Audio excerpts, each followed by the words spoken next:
quite looking like how I thought I would. You know what though? I can't believe I didn't just botch my hair completely. Like, I really can't believe I didn't. I'm gonna like, should I be a hairdresser? Like, cause I kind of can't believe I saved that. It's still not what I wanted, but what are you gonna do? I can't believe I'm doing Stranger Things predictions for the last time. Like, what do you mean? I'm so grateful for the way that everything's worked out, but I wish I would have started this sooner so I could enjoy this time even longer. But I'm here, we're queer, it's what's up. So I've got my paper here and I'm ready to go. Okay, the first thing that I want to say broadly, I think I might have been wrong, and I hope I'm wrong. Hope I was wrong about volume 2. I think, like I said in my last video, I think we're being tricked. I really do. Okay. And one more thing before I get into everything. To all the people that don't watch my videos, just absolutely fuck the dislike button and then comment delusional as per usual, you're mentally ill. Hi. Listen, I suggest that you watch the videos first before you comment that. Don't get me wrong, I'm not gonna censor you. But like, y'all will be disliking on a video where I don't even talk about Byler, or where you will find that if you actually listen to me, you would agree with me on most things that I said. So please, let's open our minds and let's use our brains, because y'all, listen, I appreciate the engagement, but y'all really drive me up a wall sometimes. So there's that. Okay, anyway, and back to my point. I think that we are being bamboozled, actually. I think that what we saw, everything is mixed up because Vecna's messing with it. And he has literally broken the fourth wall, or technically it was Will, where he's looking at us and saying, run. But the part that I really think about is in volume 1, where Lucas so obviously breaks the fourth wall, looks at the camera and says, I don't know about you guys, but I don't believe in coincidences anymore. As soon as I remembered that, it was like right after I posted my video, and I was like, wait, guys, nobody move, guys, nobody move. I was like, oh my god. Turns out everybody was onto that as well. And another big thing is, you know, the carousel, Holly realized that the middle of it was the wrong color. People have noticed the lever, I forgot what it's called, in the squawk, changed from red to gray, or gray to red, something like that. And I'm like, oh, is this real? Is this real? Another thing people pointed out is the color coding, because we know that that's a big thing. Now, a lot of people will take this and run with it. For instance, anti-Bylers, when they're like, people say that Will is yellow, but Elle literally wore yellow. Okay, the color association doesn't mean that's the only thing that they wear. You know that, right? Like, you're aware of that. I feel like you're playing stupid. Anyway, so it's not that just on a few instances this has happened, but in Will's coming out scene, he's wearing orange and green. Now, what didn't we know about orange and green? Those colors are associated with the Hawkins High team. We see the bullies in orange and green. We see Max in those colors.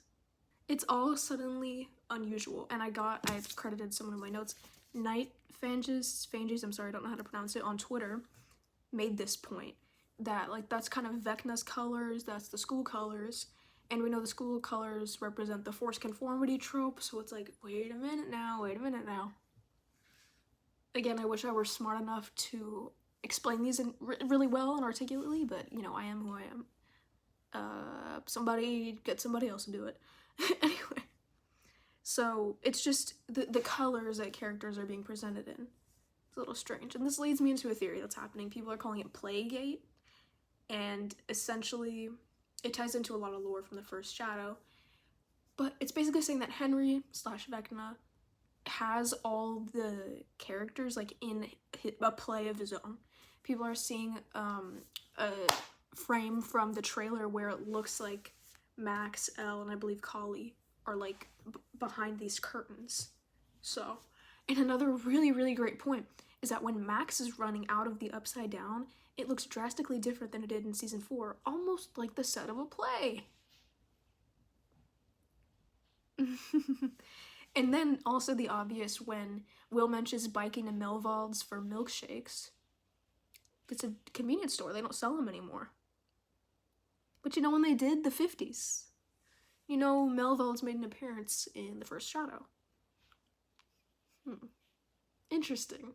Another really important thing, I have not personally seen Eternal Sunshine of the Spotless Mind, but I did see this picture comparison on Twitter, and I was like, oh, wait. And the Duffers, I believe they did say to watch that movie. So, it's still on my watch list. I haven't watched it personally yet, but I saw that and I went, yeah, I'm sure. Yes, I'm sure. And now, like I said in my last video, unfortunately, I did not know that I had A Wrinkle in Time until far too late. And, you know, I've been busy. I haven't had time to read this whole thing. But I've read a bit, and from what I've heard about the plot of the story, you know what saves the day? A love confession. And before you guys start busting my balls in the comments, just let us have this, okay? Let us have this for one more day. Please, like, get off my dick. Anyway, you know what? I can't even lie. Just thank you for the comments and the views, because, and I'm not even saying that to be catty and like think I'm doing my big one and being like, yes, girl. Like, genuinely thank you, because shit, I like the views. So I don't really, thank you anyway. Okay, so anyway, this is it. So that is part of my prediction that I think it's gonna be super high stakes and somebody's gonna admit something, because what are we seeing is the key. When did all the jizz harden? When Nancy and Jonathan were together. When they told the truth. That's like the whole thing, is that you need to tell the truth to fix things and make them right, okay? Now, what do I think might happen? Well, I think, listen, Mike built the bomb. Oh, also, and it seems like everybody forgot that Will is part of the hive mind, and that if they like kill the hive mind, they're gonna kill him too. Like, why? I don't understand why nobody was mentioning that, which is why I think that we're being duped might make some more sense. They could have just pulled something like really, really good. Also, the shot, when I was watching the show, even though I was half asleep and barely in it, I caught the shot where he's right in the middle of it and the X is over his heart. And there's like something connection with the song, like Human Cannonball, and I was like, oh my god. Oh my god, what if Will gets caught in the explosion and then Mike thinks he's dead and then confesses to him and that's what saves the day, you know? In essence. What if, you guys? Also, another thing to the Playgate allegations. When it says November 6th, there's no year on screen. November 6th of what year, you guys? Another instance, I think that I don't think Will is like completely possessed yet, but I think that when he like activated his powers and when he went to like, when he controlled Vecna to say a run to Max, I think part of it like stayed with him in a way, if that makes sense. So I think it's still inside him a little bit. That's why he's been like speaking and acting weirdly. Some people are pointing out him like standing like Vecna, which I think it is possible, but I'm not gonna totally say that's super compelling. But yeah, something about that, and it's making him kind of doubt and downplay himself. But again, the downplaying himself I don't think is necessarily proof of him being possessed, because it's just kind of in his character, I feel like, which it shouldn't be, but you know, it is like him to say that. And then there are just a few other inconsistencies, like when Robin pulls out the album, she pulls out the right one for Holly and for Max, but she pulls out a Clash album for Will, but it's not the right one. So could be an inconsistency there. And the other thing about Will being possessed is that in volume 1 I noticed this and I was like, oh shit. When, oh, and this was before, that was before he used his powers too. But I guess he was still kind of connected to the Hive Mind because he was seeing through them. When he's at the barn with Joyce and she's like, put on your coat, it's cold, and he was like, no, I'm fine, like, and he didn't put on his coat. When I saw that, I was like, oh, Will. I think they might tie things from the first shadow in by having them like go through Henry's memories. Like I think Elle might be like going through his own memories, if that makes sense. I think that would be cool. And I feel like I don't know, that's maybe where the stage set comes in. If it's a stage, we don't know for sure that it's a stage, but that's the theory right now. There have also been a lot of clues on the WSQK radio thing that's online. I'm not gonna get into those right now because there's a lot of good Twitter threads about it that explain it better than I have. But they have been playing Heroes like nobody's business. Now, it would be unfortunate if Heroes did not play for a Mike and Will scene. I can foresee that happening. It might happen. But if it was for Mike and Will, it would just be so good. And before anybody comes at me calling me a Fujo, I don't like regularly consider myself. Like I don't ship it because it's good. Okay? I should have to that shit and show this right, okay? So really not a Fujoshi, okay? But yeah. Anyway, sorry, I just had to defend myself from the Fujoshi allegations. I'm not, okay?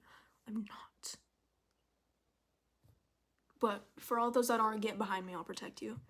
I am driving the Byler limousine. I'm not driving a Byler bus. I'm not driving a Byler car. I'm driving the Byler limo. Well, maybe I won't drive it, but I'll be in the back with everyone. We will be popping bottles. There's gonna be like a stripper pole in the middle. Like, we're gonna be dancing. Like, I'm driving the Byler limousine. Get in. In reality, I'm driving the Byler Toyota Corolla. So I really hope that we've been duped and that it's gonna be crazy gaggy, this volume. Because it's just too good. It's too perfect. I'm super excited to hear Heroes. There was some talk about Purple Rain, and I think that would be super cool. I don't know if another brick in the wall has been confirmed, but I really want another brick in the wall. And yes, I think Byler's endgame. I think they're endgame. I think they are, okay? And I'm not gonna Byler out publicly. I'm not gonna sit here and downplay it. I'm just gonna say it and stand on it. And either I will be so right or I will be so wrong. But I'm just gonna stand on it right now and say that they're endgame and I don't even care anymore. So I'll probably do a short video, Hope and I, before we start watching it. But I'm so excited, you guys. So essentially, I think it's gonna be revealed that that was Vecna, like, playing us. From the breaking of the fourth wall, the coincidences and inconsistencies. I think it was them messing with us, pulling one over, which I think is super cool because it's kind of like an ARG. And people have been saying that WSQK kind of is an ARG in itself, and I think that's super, super cool. And if you guys didn't know, the hosts are literally called Vance Goodman. Vance is an anagram for Vecna, and Mindy Flair, as in Mind Flayer. Also, apparently the Mind Flayer is a girl. I never considered the Mind Flayer being a girl. Women's rights and wrongs, I guess. So I think it's gonna be high stakes. I hope it's high stakes, okay? Because I want that. I really want that. I think it's gonna be revealed. It's definitely, allegedly, Patty Newby is gonna be in the finale, which is so hype. I really hope she is. I mean, I think she is. I think that, I don't really know. It's so hard for me to give any death predictions because they have just not been, they just haven't gone there yet. So I don't even know what to say for death predictions, to be quite honest with you. But I think, I don't know if I think Elle's going to die, but I think she's gonna like stay in the Upside Down or something, or like, she's probably not gonna end up with everybody else. Well, she's definitely not ending up with everyone else. And I think Byler's endgame. All my previous points still stand. I still stand behind all my Byler evidence. I'm still there, okay? And even if it's not endgame, guess what, guys? Before you before you guys like get on my ass again, you can ship things that aren't canon. You do know, you're aware of this, right? Like, people ship non-canon things all the time. That's kind of like a huge part of fandom culture, but